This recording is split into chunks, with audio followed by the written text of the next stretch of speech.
कमी के कारण आप मेरे ऊपर 2-4 कट्टे फूल की जगह 2-4 क्विंटल फूल घेर दो, इससे कुछ नहीं होगा। आप यहां खूब ताली बजाओ, खूब नारे लगाओ, इससे कुछ नहीं होगा। लेकिन अगर आप जिम्मेदारी से फैसले लेने लग जाओ तो मैं लिख के देता हूं कि कोई आपकी तरफ आंख उठाने वाला भी आपके इस मुकाबले नहीं है। मेरी बात पे गौर करो। बस मैं आपसे यही एक दरखास्त कर रहा हूं कि अब आप 10 मिनट ताली मत बजाना, सिर्फ मुझे सुन लेना। और मेरा वादा है कि जब मेरी तकरीर खत्म होगी तो शायद आपको मैं एहसास करा पाऊंगा कि मुल्क में क्या हालात है और हमें क्या करना है। इस मंच पर यहां उपस्थित भीम आर्मी आजाद समाज पार्टी के सभी सम्मानित नेतागण और इस क्षेत्र की बहुत जिम्मेदार हस्तियां, आज मैं बहुत नाम नहीं लूंगा, सच है कि समय कम है, लेकिन जो इस मंच पे है मैं उन सबका दिल से धन्यवाद करता हूं। और जो मंच के सामने बैठे मैं आप सबका भी दिल की गहराई से शुक्र अदा करता हूं। मेरे भाइयों, ये जितने काबिल हैं, जिम्मेदार हैं, ये इनको भी ताकत आपने दी है।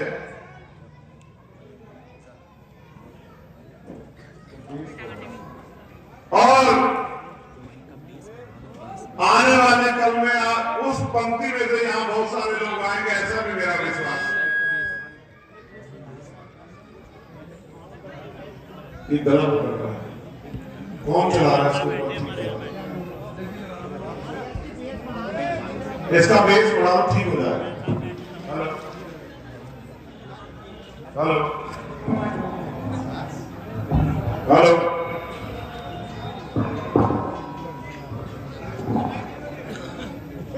इससे कम आवाज होती तो भी साथ में चर्चा कर लेते। आपने मेरी बात पर गौर किया और संजीदगी दिखाई, इसके लिए मैं आपका धन्यवाद करता हूं। हम लोग यहां क्यों इकट्ठा हुए? हमने अपना काम क्यों छोड़ा है? ऐसा क्या है जो आप और मैं यहां अपने समय को, अपने काम को छोड़ के हैं? तो उसके पीछे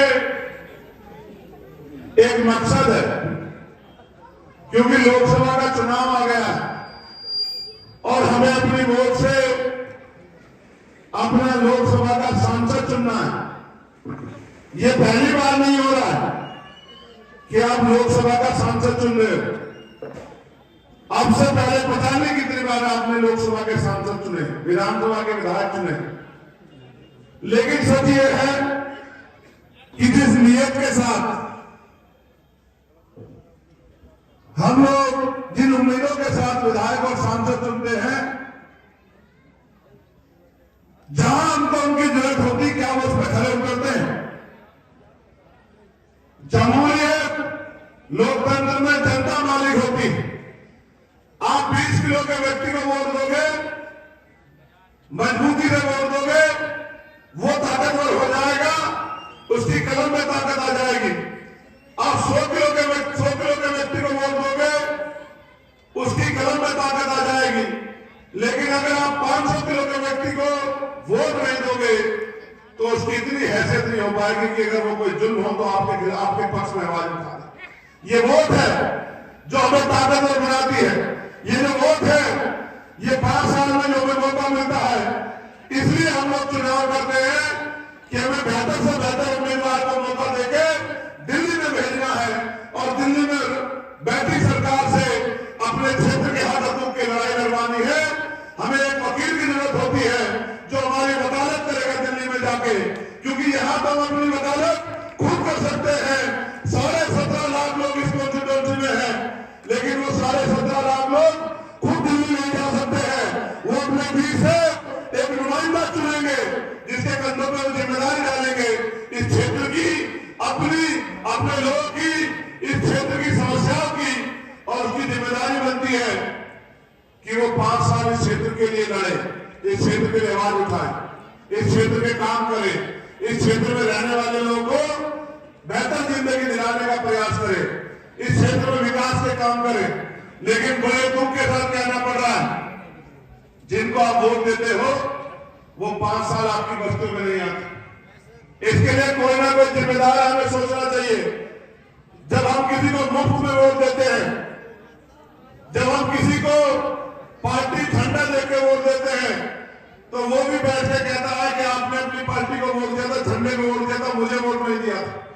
लेकिन अगर हम किसी को जिम्मेदारी से वोट देते हैं, इस एहसास के साथ वोट देते हैं कि हम आपकी मदद कर रहे हैं, जब हमें जरूरत पड़ेगी आप हमारे साथ खड़े हो ना, तो उसके ऊपर ये आपका अधिकार बैठता है कि वो आपके साथ खड़ा हो और वो आपकी परेशानियों में आपका साथी बने। कितने मामले ऐसे हैं, अगर मैं याद दिलाऊंगा तो आपको पछतावा होगा कि आपने जिनको वोट दी उन्होंने आपका किस तरह मजाक उड़ाया। आपने 2019 में गठबंधन के प्रत्याशी को वोट दी इस बात के साथ कि भारतीय जनता पार्टी को रोकना है। लेकिन ईमानदारी से बताओ, 5 साल में वो व्यक्ति 5 दिन में आपके काम आया? हाथ उठा के बताओ अगर मैं झूठ बोल रहा हूं तो। नहीं आया। जब आपके खिलाफ कानून बने लोकसभा में, तो वो आपके पक्ष में खड़ा हुआ या उसने आपकी मुखालफत करी? बताओ। तो इसका मतलब जिन उम्मीदों के साथ आपने वोट दी थी, वो उम्मीदें आपकी धोखा साबित हुई। आप मुझे भी वोट देना चाहते हैं, मैं जानता हूं जितने लोग यहां उपस्थित हैं वो मुझसे प्यार करते हैं, वो मुझे वोट देना चाहते हैं, मुझे ताकत देना चाहते हैं। लेकिन सवाल ये है, क्यों देना चाहते हैं मुझे वोट? अगर कल को मैंने भी आपको धोखा दे दिया, कल को मैं भी आपके काम नहीं आया, मेरे प्यारे भाइयों, ये सच है कि मुझे आपकी मदद की जरूरत है। लेकिन मैं आपको ये बताना चाहता हूं कि व्यक्ति का जो किरदार होता है वो उसके अच्छे बुरे की पहचान होता है। मैंने पिछले 11 साल में कभी आपका हाथ नहीं छोड़ा, देश में किसी कमजोर का हाथ नहीं छोड़ा। जब एनआरसी का मामला आया, सारे नेता घर में घुस गए और प्रदेश के मुख्यमंत्री मजाक उड़ा रहे थे कि खुद तो मुसलमान घर में घुस गया, अपनी बेटियों को, अपनी बच्चों को, अपनी मां को सड़कों में बिठा दिया आंदोलन करने के लिए। मैंने भी बहुत देर तक देखा और मैंने महसूस किया कि आज मेरी जरूरत है आपको।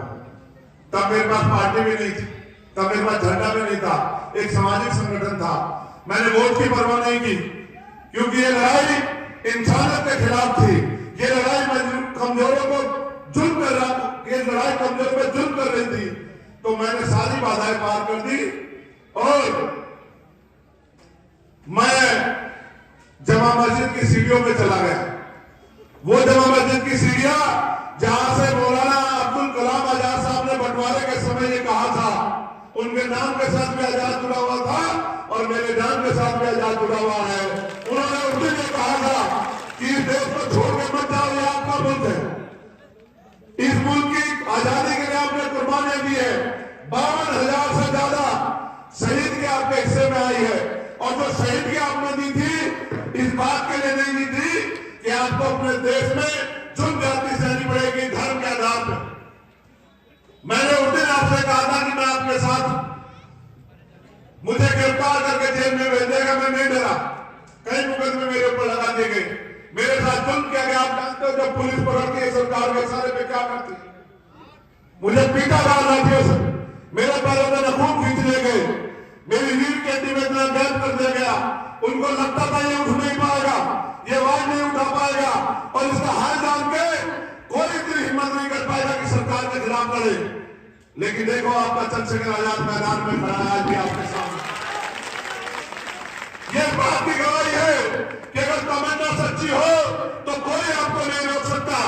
उसके बाद मैंने पूरे देश में जा जाके साइन मार्ग बनाए और सरकार को जिम्मेदारी से कहा कि अकेला मत समझना, मैं इनके साथ खड़ा हूं, अपने भाइयों के साथ खड़ा हूं, अकेला मत समझना। और सरकार को पीछे रखना पड़ा, लंबे समय 4 साल इंतजार करना पड़ा सरकार को। फिर जब जामिया के बच्चों पे लाठियां चलाए गए, आंसू गैस के गोले चलाए गए, सारे नेता घर में घुस गए। मैं पंजाब से आ रहा था, मुझे फोन आया, उन्होंने कहा भैया बंद कर दिया, किस तरह से जान बचा दो। मैं हेडक्वार्टर पे चला गया और जब मैं रात को 1 बजे चलने लगा तो एक भाई ने, एक बच्चे ने मेरा हाथ पकड़ लिया ऐसे और मुझसे कहा भैया सारे नेता चले जाएंगे, आप मत जाना, क्योंकि आप चले गए तो हमें बहुत मारेंगे।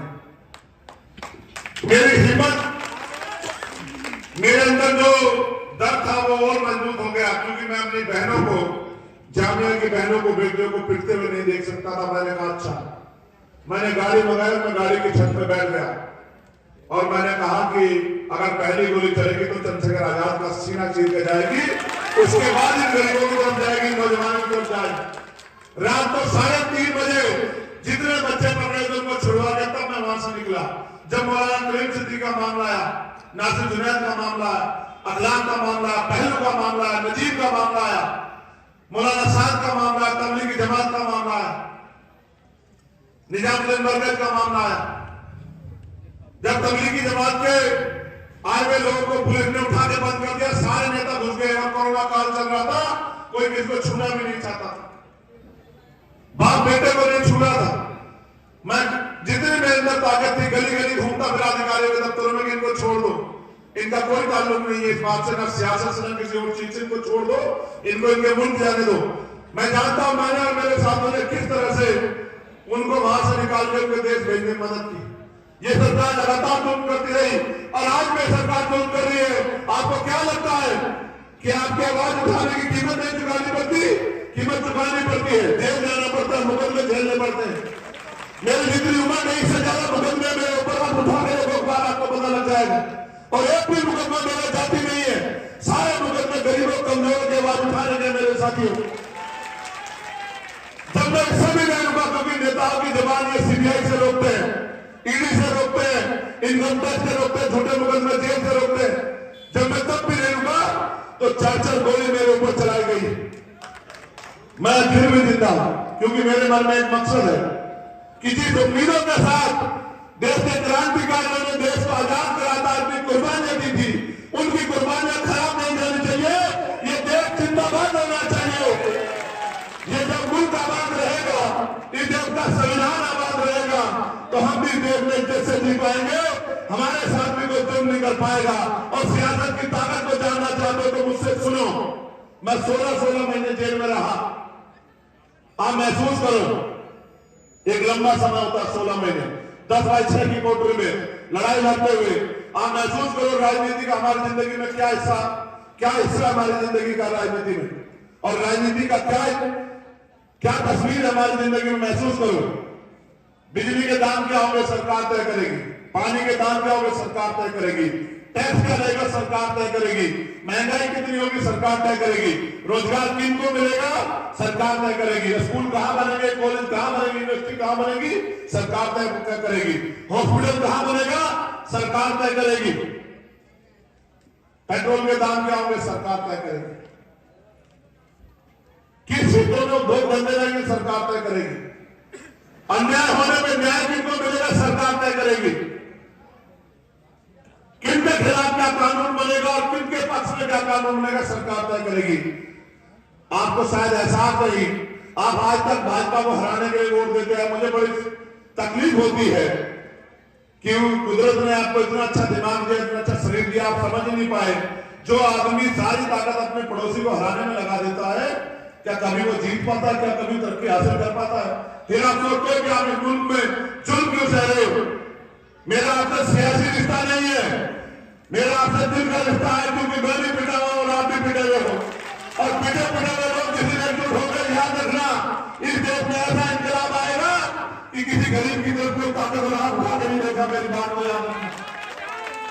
आप बताओ, ये दिया है आजादी के बाद इन नेताओं ने हमें कि अभी दिल्ली में क्या देश में 2 कानून हो गए, कोई मजहब गैर बराबरी की हिफाजत नहीं करता, हिमायत नहीं करता कोई भी मजहब। लेकिन आप बताओ, दिल्ली में जब जो लोग सजदा कर रहे थे, नमाज पढ़ रहे थे, उनको लाते पड़ी, तो क्या आपके दिल में तब हुआ नहीं हुआ? बता। आप लोकतंत्र में अगर जवाब देना चाहते हो अपने ऊपर हुए जुल्म को और तरक्की चाहते हो, आगे बढ़ना चाहते हो, तो एक ही रास्ता वो है वोट। आप जिसको वोट दोगे वो ताकतवर होगा, और वो ताकतवर होगा तो आपकी हिमायत करेगा, आपकी लड़ाई लड़ेगा। 545 एमपी बनेंगे, लेकिन आपका अकेला चंद्रशेखर आजाद अगर अपने पैरों पे खड़ा होकर, मैं वचन देकर कहता हूं, देश भर में आपको किसी नेता की जरूरत नहीं पड़ेगी। इस बात को आप याद रखना है। चंद्रशेखर आजाद की का वचन है। आप समझते ही नहीं हो। मैं इतने बड़े संगठन को रिप्रेजेंट करता हूं। 2 बार मैंने भारत देश में भारत बंद बुलाया, सरकार को झुकने झुकाने के लिए मजबूर किया। वो मेरी ताकत को जानते हैं। उनको लगता है अगर इसको मौका मिल गया तो इसके एक आवाज में भारत का चक्का जाम हो जाएगा। वो जानते हैं मेरी ताकत को। इसलिए जो लोग ये कहते थे कि हम भारतीय जनता पार्टी को हराना चाहते हैं, उन्होंने भी अपने उम्मीदवार यहां उतारे। वो किसकी मदद कर रहे हैं आप बताओ। आप जितने लोग यहां खड़े बताओ, मुकाबला जिसका भी है चंद्रशेखर आजाद से किसी और से बताओ। तो जब सबका मुकाबला चंद्रशेखर आजाद से है तो उन्होंने अपने प्रत्याशी को उतारे, इसलिए ना कि कुछ वोट कट जाए। क्या जनता पागल है? क्या लोग रोटी नहीं खाते? उनको नहीं पता कि कौन उनके लिए हिमायत रखता है, कौन उनसे उनका मुखालिफ है, वो नहीं जानते। मैं आपको बहुत जिम्मेदारी से कह रहा हूं, ये वोट आप इसलिए मत दो कि आपको एमपी चुनना है। ये वोट आप इसलिए दो कि आप एक लाठी अपने लिए तैयार कर लो, एक मजबूत कर लो, जो आपने होने वाले जुल्म को जड़ से रोकने में बात कर रहा हूं। चंद्रशेखर आजाद किसानों के लिए लड़ा 13 महीने, 69,000 शिक्षक भर्ती के बच्चों के लिए लड़ा, 4 दिन खुले आसमान में। न मैंने जान की परवाह की, न मान की परवाह की, और न मैं राजनीति इसलिए कर रहा हूं कि मुझे पैसे कमाने हैं, बंगला बनाना है, कोठी बनानी है, या एसी के कमरों में रहना है। ऐसा होता तो मैं भी समझौता कर देता, फिर मैदान में नहीं होता आपके बीच। आपसे नहीं कहता कि मेरी मदद करो। मैं सियासत इसलिए कर रहा हूं कि कुछ कर पाऊं अपने लोगों के लिए, क्योंकि मैं देखता हूं गरीबों को किस तरह कुचला जा रहा है। आज उनकी क्या हैसियत है? उनके गले गलियों के हाल देखो, नालियों के हाल देखो, सड़कों के हाल देखो। गरीब का बच्चा पढ़ेगा कहां है स्कूल? गरीब इलाज कराएगा कहां है हॉस्पिटल? उनके लिए कहां दो बंदे को महसूस करो। 2 बार बताऊंगा, समझ में आएगी। यही बराबर में हरिद्वार है। कितनी दूर होगा यहां से हरिद्वार? बोला 50 किलोमीटर। हरिद्वार में जगह रोशनाबाद, वहां 200-300 कंपनियां लगाई और वहां लाखों नौजवान रोजगार करते हैं। भगवानपुर में कई सौ कंपनियां लगाई है, वहां भी लाखों नौजवान रोजगार करते हैं। सितारगंज में लाखों नौजवान रोजगार करते हैं, पढ़े लिखे नौजवान। आप मुझे बताओ, आप तो अपनी बात नहीं कह सकते, क्या बेरोजगारी हमारी समस्या है या नहीं? बताओ। तो क्या अपने नेता के मुंह से आपने सुना पार्लियामेंट में उसने कहा हो कि भाई हमारे उद्योग धंधे लगने चाहिए? इसका मतलब आपकी समस्या नेता की समस्या नहीं। क्या आप मानते हो क्षेत्र में एम्स जैसा बड़ा हॉस्पिटल बनना चाहिए? हाथ उठा के बताओ जितने लोग मानते हैं। तो कभी आपने अपने नेता के मुंह से सुना? तो इसका मतलब आपकी समस्या नेता की समस्या। नेता को चाहिए उसके भत्ते में वृद्धि हो जाए, उसको तनख्वाह मजबूत मिल जाए, उसको सुख सुविधा मिल जाए, उसको पेंशन मिल जाए। आप चाहे गड्ढे में रहो या मुसीबत में रहो या गंदगी में रहो, उसको फर्क नहीं पड़ता। आप भी टैक्स देते हैं बराबर का, आप टैक्स देते बराबर का। उस पैसे का इस्तेमाल आपकी तरक्की के लिए होना चाहिए। यही संविधान कहता है। हर व्यक्ति को रोटी कपड़ा मकान मिलना चाहिए, सुख सुविधा मिलनी चाहिए, जो हाथे में लोगों को अपने पैरों पर खड़ा होना चाहिए। और मैं आज आपसे कह रहा हूं, अगर इस देश में रहना चाहते हो हकूक से, तो सियासत के साथ साथ मॉडर्न एजुकेशन को भी एक्सेप्ट कर लो और इस देश के सिस्टम का हिस्सा बन जाओ। अपने डॉक्टर बनाओ, इंजीनियर बनाओ, वकील बनाओ, जज बनाओ, IAS बनाओ, IPS बनाओ, SHO बनाओ, CO बनाओ। जब आपका आदमी कुर्सी में बैठेगा तब आपके खिलाफ काम नहीं होगा, वरना अगर सरकार भी बदल गई और एक सोच के लोग यहाँ बैठे रहे तो फिर आपको जुर्म सहना पड़ेगा। ये सब मैं आपके सामने, इसके लिए आज भारत का संविधान बराबर के हक अधिकार देता है। पढ़ो, पढ़ाओ, आगे बढ़ो, रोजगार करो। ये तो भारतीय जनता पार्टी के लोग आपको, मुझे नहीं, इस सोच को खत्म करना चाहते हैं जो गैर बराबरी के खिलाफ संविधान में। वो चाहते हैं संविधान खत्म हो जाए। महसूस करो, संविधान नहीं होगा तो हमको वोट में नहीं होगी, वोट में नहीं होगी तो हमारी बस्तों में पैदा नहीं आएगा कोई। आप समझो हालात क्या है। मैं तो अपने लिए निजी तौर पे कहता हूं कि मेरे लिए जंग से कम नहीं है, और जंग किस तरह लड़ी जाती है ये चंद्रशेखर आजाद अच्छी तरह जानता है। मैं आपसे मदद मांगने आया हूं भाइयों, इसलिए मदद मांगने आया हूं कि बाबा साहब अम्बेडकर ने कहा कि हम प्रथम और अंत्य भारतीय हैं, और हम अपने भारत को कमजोर पड़ते नहीं देख सकते हैं। आज भारत को महसूस करो रुपए की कीमत क्या है, आज महसूस करो कि हम पे कर्ज कितना है, आज महसूस करो किसान सुसाइड कर रहा है, आज महसूस करो व्यापारी मजबूर है, जीएसटी के छापे पड़ते हैं, आप महसूस करो कि गरीब किस तरह से देश में गुलामी जैसी जिंदगी जी रहा है। ऐसा नहीं कि पैसे की कमी है, पैसे की कमी होती तो अडानी अंबानी साहब का 15 लाख करोड़ रुपए माफ नहीं होता। मेरी बात को ध्यान रखना, आपका 5,000 रुपए का कर्जा माफ नहीं होगा, उनका 15 लाख करोड़ रुपए माफ होगा। 15 लाख लोग भारत से चले गए करोड़पति विदेश में, और ये कहते हैं कि हम सोने की चिड़िया बना रहे हैं। सोने की चिड़िया नहीं बना रहे भाइयों, ये देश को इतना कमजोर कर रहे हैं कि कल हम पे जब हमारे आंख खुलेगे में होश आएगा तो हम पे इतना कर्जा होगा कि हमारी पूरी जिंदगी कर्जा बिताते बिताते उतर जाएगी। इसलिए आपसे मदद मांग रहा हूं कि जब चारों तरफ अंधेरा होते हल्की सी रोशनी, जुगनू भी बहुत दूर से दिखाई देता है। आज चंद्रशेखर जुगनू जैसा है, लेकिन आपने अगर उसकी मदद कर दी तो जिस तरह से मंच पे धार रहा हूं उससे ज्यादा तरह से पहले मंच पे धारने का काम करूंगा आपके लिए। सड़क पे भी लड़ूंगा, संसद में भी लड़ूंगा, और जो अधिकार आपके छीन के हैं उन अधिकारों को छीन के लाके आप तक पहुंचाऊंगा। और जो जुर्म जाति करने वाली ताकतें, फिरका परस्त ताकतें, किसी भी कीमत पे उनको कामयाब नहीं होने दूंगा। उनके सामने आपके लिए दीवार बन के खड़ा रहूंगा, ये बताने के लिए आपको आया। मेरा क्या है, मुझे तो ये भी नहीं पता कौन सी गोली कहां से मेरा स्वागत करेगी, लेकिन मैं गोलियों से नहीं डरता। मुझे पता है कि जान एक दिन जानी है, लेकिन मुझे जाने के बाद आप क्यों याद रखो सवाल ये है, आप इसलिए याद रखोगे चंद्रशेखर आजाद को कि एक मर्द मुजाहिद था जो अपनी बात के लिए इतना पक्का था, जिसका हाथ पकड़ लिया उसने हाथ में थोड़ा जहां खड़ा हो गया वहां खड़ा हो गया, और जिसने बड़ी बड़ी सरकारों को झुकाने का काम किया। आज आपको फैसला लेना है कि आपको अपनी लाठी बनानी है, अपनी ताकत बनानी है, या आपको जुर्म जाति का शिकार होते रहना है। एक कहावत है, अजमाओगे को अजमाओगे तो वही मिलेगा जो मिलता है। अगर उसी में खुश हो तो छोड़ दो चंद्रशेखर आजाद का साथ, ये चंद्रशेखर आजाद आपकी आवाज है। अगर उसी में खुश हो तो छोड़ दो उसका साथ, और अगर उस पर खुश नहीं हो, बेहतर चाहते हो, तो दोनों हाथ भागे मुझसे वादा करोगे चंद्रशेखर आजाद तेरा साथ देंगे हमारे भाई। ये जो लोग इधर नीचे खड़े हैं, क्या ये मेरे साथ नहीं देंगे? क्या मेरा साथ नहीं देंगे? ईमानदार से कोई साथ उठाए, हाथ उठाए, जिसके दिल में चंद्रशेखर आजाद के प्रति, देश के प्रति प्यार है, वही हाथ उठाए। हाथ नीचे कर लो।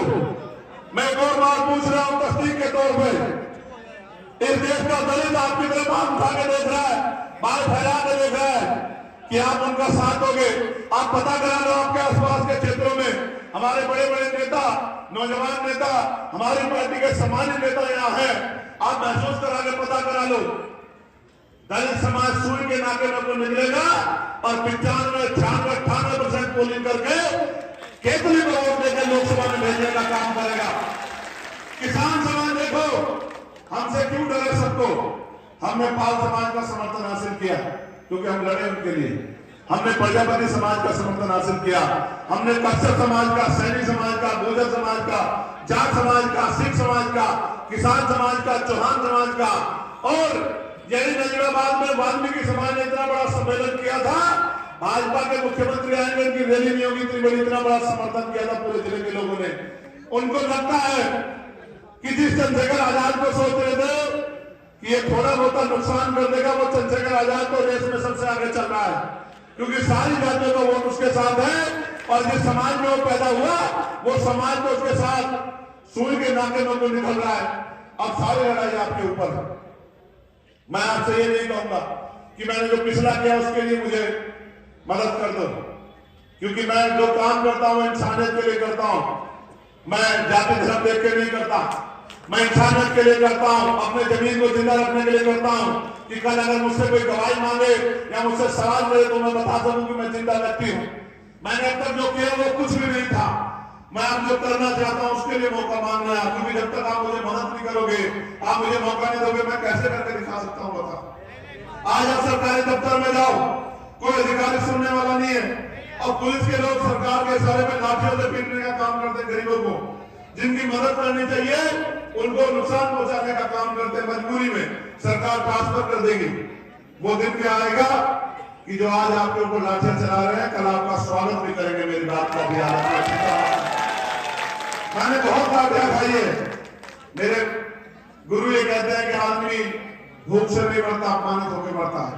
मैं अपमान नहीं सहना चाहता अपने देश में, इसलिए आपसे मदद मांगने आया हूं। बताओ मेरे जैसे व्यक्ति की मदद होनी चाहिए नहीं होनी चाहिए? अच्छा, वोट में एक फर्ज है, वोट में एक हक है। आप ये बताओ, आपकी गवाही भी अपने चाहिए, क्या मुझसे मजबूत कैंडिडेट है आपके पास? अगर मुकाबला आप ये मानते हो चंद्रशेखर आजाद से, जिसका भी है, तो तीसरे चौथे नंबर के व्यक्ति को वोट देके वोट खराब तो नहीं करोगे मेरे साथ? एक आखिरी दरखास्त आपसे ये है, क्योंकि आपके यहाँ छोटे चुनाव भी होते हैं, सब चेयरमैन का चुनाव भी हुआ आपके यहाँ। ये तो अच्छा है, हमारा भाई चेयरमैन हमारे साथ है, हमारे सारे सभासद हमारे साथ हैं। मैं सारे सभासद भाइयों का, चेयरमैन साहब का, सहारनपुर की पूरी जनता का धन्यवाद तो करता हूँ, राजू भाई का भी धन्यवाद करता हूँ, मेरे छोटे भाई हमारे नगर अध्यक्ष जी का भी धन्यवाद करता हूँ, हमारी विधानसभा कमेटी का भी धन्यवाद करता हूँ। लेकिन मैं आपसे पूछ रहा हूँ, ये चुनाव कोई आपस की लड़ाई लड़ने का चुनाव तो नहीं? ये चुनाव छोटा चुनाव तो नहीं, ये चुनाव तो बड़ा चुनाव है। आप अपने निजी झगड़ों में किसी वोट को खराब तो नहीं कर दो। देखो, मैं फिर आपसे कह रहा हूं, जब तक आप मुझे मौका नहीं दोगे, मैं आपको दिखा नहीं सकता कि मेरे अंदर क्या होना है। लेकिन अगर आपने मुझे मौका दिया तो मैं आपको बताऊंगा कि किस तरह लड़ाई लड़ी जाती है। और मैं ये लड़ाई फिर कह रहा हूं, ये सूरज तो यहां से निकलेगा, लेकिन ये रोशनी पूरे देश को करेगा, क्योंकि ये बहुत बहुत मजबूत है। जब मैं 2 घंटे में कर्नाटक में आपकी हिफाजत के लिए लाठी खड़ी कर सकता हूं बिना कुछ होके, तो सोचो जब चंद्रशेखर आजाद राजनीतिक हैसियत में जाएगा, क्या चंद्रशेखर आजाद की मदद होनी चाहिए नहीं होनी चाहिए? पीछे वालों के हाथ नीचे करने, पीछे वालों ने कम उठाए, या पीछे वाले अपने हाथ उठा के बताओ मदद में कुछ कमी रह गई शायद। चलो सब लोग एक साथ हाथ उठाओ ऐसे करके। ये मंच वाले भी, कमजोरों का निशान क्या है? गरीबों का निशान क्या है? मजदूरों का निशान क्या है? और परिवर्तन का निशान क्या है? आपकी मोहब्बत का निशान क्या है? और चंद्रशेखर आजाद का निशान क्या है? सहारनपुर वालों का निशान क्या है?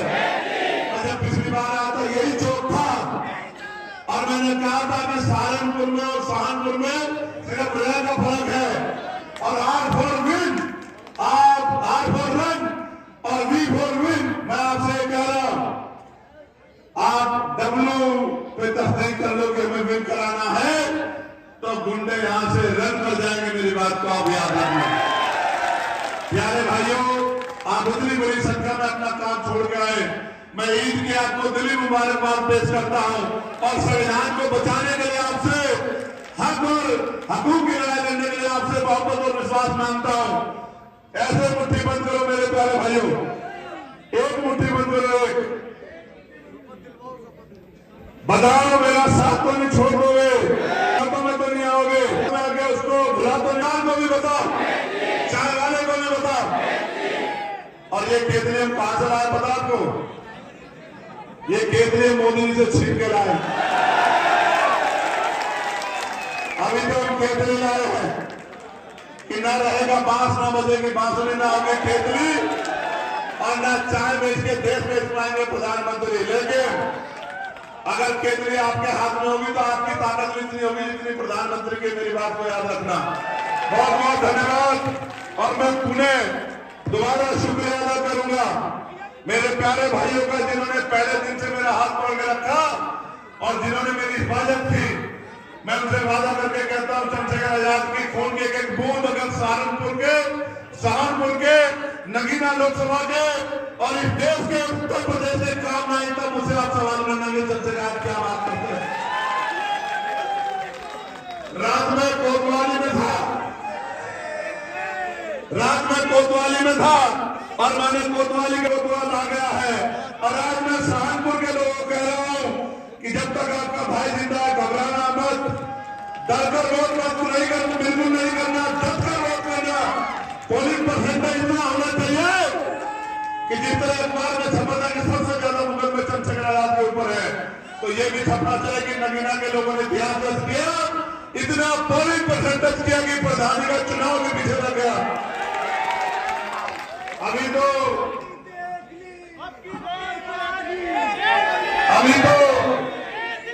अभी तो ये लड़ाई दिल्ली जा रही है 4 जून को, लेकिन फिर ये लड़ाई चलती लखनऊ भी जाएगी। मेरी बात को याद और लखनऊ वालों सावधान, लखनऊ वालों सावधान, क्योंकि आने वाले समय में मुकाबला होगा चंद्रशेखर आजाद से, गरीब कमजोर आवाम से। और इस बार जब मुकाबला होगा तो बचने की जगह नहीं मिलेगी, भागने की जगह नहीं मिलेगी।